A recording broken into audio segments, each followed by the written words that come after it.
I believe that we are each capable of far more than we ever knew was possible. I believe that we are each a gold mine of unrealized potential. And we are surrounded every moment of the day by opportunities to access that potential. Opportunities to step beyond what's been done before, to look at old things in a new way. Entrepreneurs everywhere need to hear this message. It's the what if message. Mike Rayburn is entertaining, educational, empowering. And I've just had the privilege of seeing Mike Rayburn perform. What a fantastic session it was. It was at a strong message, very, very funny, and man, can he play guitar.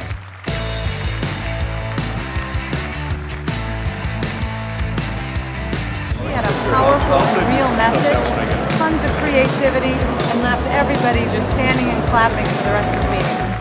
Just saw Mike at MDRT, and his message was phenomenal. Not only that, but he's entertaining. But to me, it was about change. It wasn't managing change, it was creating change.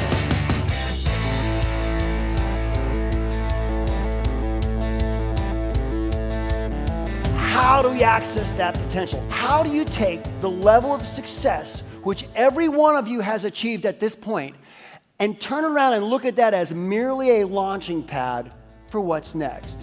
When you ask the question, what if, in a positive way, you open up the possibilities every time. What if we could do that? What would it look like? I know we can't, but what if we could? Because if there's nothing on the line at that moment, absolutely anything is possible. And that's where we want to start. Let's set aside the old thinking, step into the new and say, hey, what if we could do that? How would it work? What if we could make this? I know this is crazy, but what if it happened? Because questions define the way we think. When we're willing to make this a habit, to where you just become that possibility thinker, asking those kind of what if kind of questions, you've reprogrammed your brain to where you are walking through life no longer looking for reasons you can't. As your default, you're looking for reasons you can. If I had to say that there is a common denominator with every organization I present for, and you guys are dealing with it as much more than anyone, it's change. We hear it all the time. We're trying to manage change, right? Changing the economy, changing technology. You guys have had more changes in regulations and law from Dodd-Frank and everything else going on, and now there's more coming down the pike, right? Peter Drucker summed up my philosophy perfectly. He said, managing change is not only stupid, it's dangerous. The only way to manage change is to create change. And now my words, to be the ones who step out and define the curve rather than follow it. The solutions you're coming up with are yours. They're a product of your abilities and experiences or those of your team. When you then act on them, you're now doing something no one else would have done. This is how you access and honor the abilities that you have on your team. And it is literally where innovation begins. Every major accomplishment, achievement, or victory in human history started in one way or another with a what if question. So why aren't we asking this regularly? It's so powerful. Now, the way I sort of found my way into this, dealing with change and trying to figure this out, I used to play in these clubs. People would yell all these requests at the same time. I had a cutoff time. I had to fit them in, and it wouldn't work. And I thought, but what if it could? And a wild idea hit me. I put them together. 3 acres is a place to be. Farmer living is a life for me. Land spreading out so far and wide. I love you, Hooterville. Keep Manhattan, just give me that countryside. I do not like green eggs and ham. I do not like them, Sam, I am.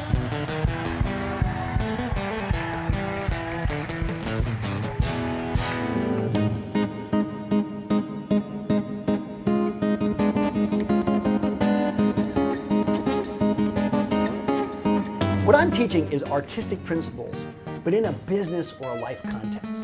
If you want your people to be innovative, if you want them to think with a fresh new mindset, why bring in the same old speaker with PowerPoint? I mean, shoot, if you're gonna be innovative, be innovative. I want you to write music that you can't play. Write music that you can't play. Obviously a metaphor. So let's say the same thing in non-musical terms. Set goals that don't exist. Set goals that don't exist. A goal that exists. If you set a goal for a 10% increase over a year, however you would measure that, it's a good goal, but to me it exists. Because you can probably see how to get there even if you can't do it yet. Work harder, longer, hire help, be more productive. And most of our goals are that way, stepwise. But I'm about trying to affect exponential change because I've just seen it happen too often not to. So whatever time frame you set goals, try this. Set one goal. Come either individually or just talk to your team about it. Set one goal where when you come up with a goal, don't start with what's possible. Start with what's cool. What's right? What's the dream case scenario? People say, well, in a perfect world, I would, yes, in a perfect world, you would what? Why is that not the goal? Oh, well, because it's impossible, and we kill it before it comes out of our mouths. Here's the test to know you have the goal I'm thinking about. It takes courage to think it. The kind of goal that completes this phrase. Okay, this is nuts, but I'm gonna. What is it? It's nuts, but you're gonna do it anyway. 3 things you gotta do with that goal. Number 1, you gotta write it down. Can't just think about it. Number 2, you gotta commit to it. Get your heart in there. This is gonna happen. I don't know how, but this is gonna happen. This is what great leaders do, by the way. Great leaders get in front of the whole group and say, folks, here's where we're going. I don't know how to get there, but let's get started. Kennedy said, we're gonna put a man on the moon by the end of the decade. And when he said it, not only did the technology not exist, it was 4 or 5 steps from existing. It exists, and we did it because he said, we're going to. That phenomenon doesn't just work for Kennedy. It works for anybody. And number 3, so you will write it down. You're going to commit to it. Number 3, you're going to take physical action on it the moment you write it down. I think when we imagine change, we think of something that didn't exist. Someone thinks it up, they make it, and now it does. And sometimes that's the case. But haven't you noticed that some of the most profound and effective changes, and where it is truly your opportunity, is when someone takes something that's in front of everyone and is willing to just look at it and use it a little differently, to take a different perspective on it, or to take some things, a collection of things that were all there in front of everyone, but they align them a little differently, package them a little differently, put it in a little differently, and it changes everything. Example. Apple's iPod.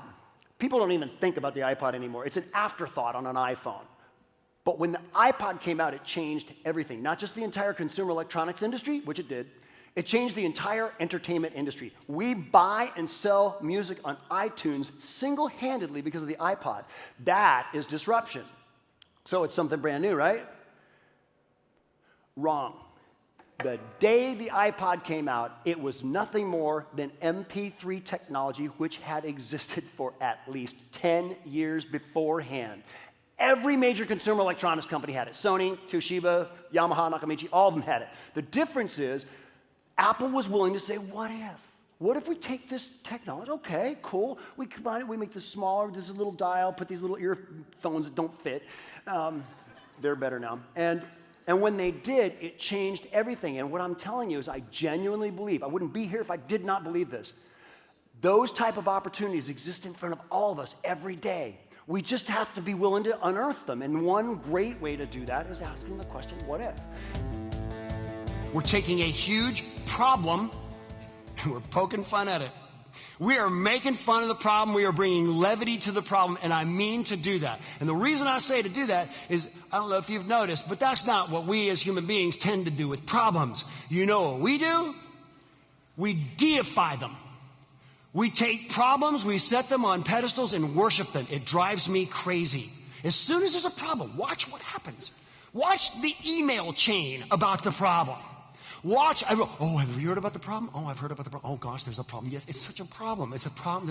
There's a meeting about the problem and a memo about the problem and a meeting about the memo about the problem, okay? And you've never experienced that, of course, but I'm not saying to diminish the importance of solving it. To the contrary, it is impossible to make fun of something without standing outside of it. The very act of making a joke about something causes a distance, a buffer, a new and better perspective because of that distance, and I will guarantee you a better solution every time. We're taking this problem and we're intentionally, the moment it happens, not looking at it as a problem. We're saying, hey, where's the opportunity in this? I mean, these requests that I hated, took me a while to figure it out, but they were there to deliver to me everything I wanted. Made me a comedian, made me a professional speaker. Everything I love about my career came from bad requests. It just didn't look that way in the beginning. So let me ask you this. Earlier on, I asked you to think about whatever it is that you dread, that you avoid, whatever that cloud is in your life, that's whatever's holding you or your business back. What if there's something good about that? What would it be? I know there's probably not, but what if there was? Or what if there's an opportunity in it in some way? Or maybe it's a personal thing, a personal issue. We all got those, right? What if by overcoming it, it gave you an ability that made you unstoppable? What's it look like on the other side of that? That's why we get problems, is to get us to those new places in life, the new levels of success, growth. And let's be honest, most speakers will say this: problem equals opportunity, right? Because it's true, it's time-honored truth. Little magnets on the refrigerator. There's no such thing as a problem without a gift for you, and it's solving, which is beautiful. And that's great, but I'm a pragmatist. I'm like, okay, that's great. How? How does problem literally turn into opportunity? It's you, and it's me. When we change, we then lead the way, and the problem becomes opportunity. I believe that every one of us is unbelievably creative.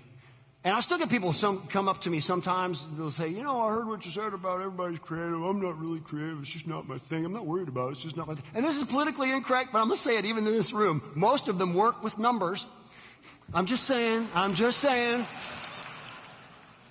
And it's patently false. And I'm going to get on my soapbox for just a second. Not only are we all creative, we're all unbelievable. We are each a creative genius. I have a book called What If that sums up everything that I'm teaching and sharing with you today. The first words in the book are, you are a genius. I don't say that at a motivational speak. I say that because I genuinely believe that. I've seen that. It's true. We're just genius in different ways. We're just creative in different ways. And my suspicion is that our way of being creative stuck out as a little different, so we squelched it. And I'm saying, you know what? You were created that way for a reason. Let's use that. Tap into it. That's a strength. Richard Bach once wrote, here's a test to see if your purpose in life is over. If you're alive, it isn't.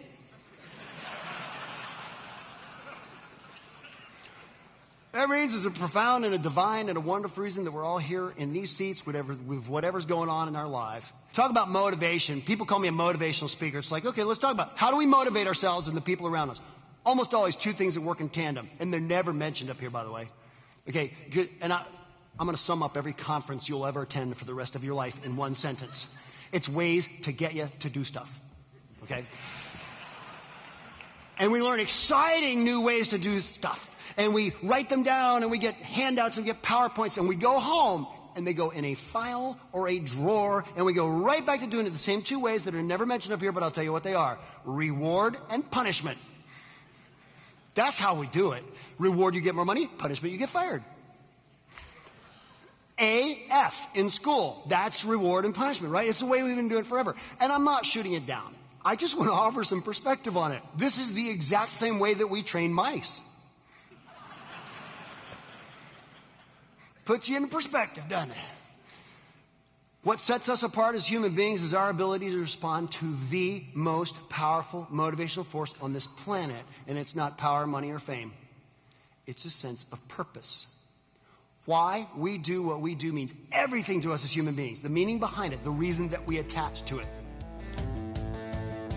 If there's a meaning and there's a reason for the way we spend our time, think about the way you spend your time. Just in general, sum it all up. And answer this question to yourself. Are you driving with the brakes on? In some area? My suspicion is that the answer is yes. It may not be, but I know it is for me. I'll just confess that. That's why I have to teach this, because I need to remember it. Because I'm like, yeah. I don't know. I'm going to do it. Maybe tomorrow. And it's a push-pull with the brakes that causes us to move sideways. And I don't want that for you. So the third tool is the way to take the brakes off. And it is simply this. Become a virtuoso.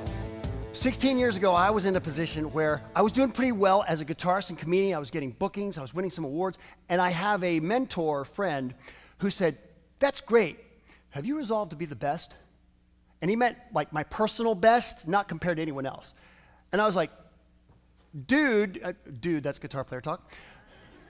Dude, I'm doing pretty well here. And he was like, dude, that's not what I asked you. Have you resolved to be the best? And I started thinking about it. And the answer knocked me over. No, I had not. Here I was doing what I feel like I've been put on the planet to do. And because it's working, I was coasting. Turns out most of us are coasting in some important area of our life. And here's the problem with coasting. It only happens downhill. So it was that day that I made the decision that changed everything. But I personalized it, and I wanted to expand it because I see the art in every part of life. I made the choice to become a virtuoso. A virtuoso in the art or music world is someone who has dedicated his or her life, who's achieved a level of mastery and skill supreme. And I'm not saying that I am a virtuoso. What I'm saying is I have definitively chosen to be on that path. And what I've found from the clients and people that I've worked with is that the greatest payoff in life, the greatest growth in prosperity and everything else happens between competent and virtuoso. The opposite of virtuoso isn't failure. The opposite of virtuoso is competent. There are many competent people, there are precious few virtuosos. Oh, sure, as a presenter, you want to hear, hey, you were the highlight of the conference. But to me, that's just the price of admission. What I really want to hear is, you impacted our group. We're going to do business differently because of your presentation. I want to create bankable results. I want you to open up the possibilities because they're there. They're right in front of you by asking the question, what if? What if I could do that? What will, oh, I know it's crazy, but what if we did this? How would it work? From those possibilities, choose one. Write music that you can't play. Goals that just empower you, that make you feel excited. And to make that goal happen, to make everything else happen that you want to truly serve your clients, make the choice to become a virtuoso, your personal best.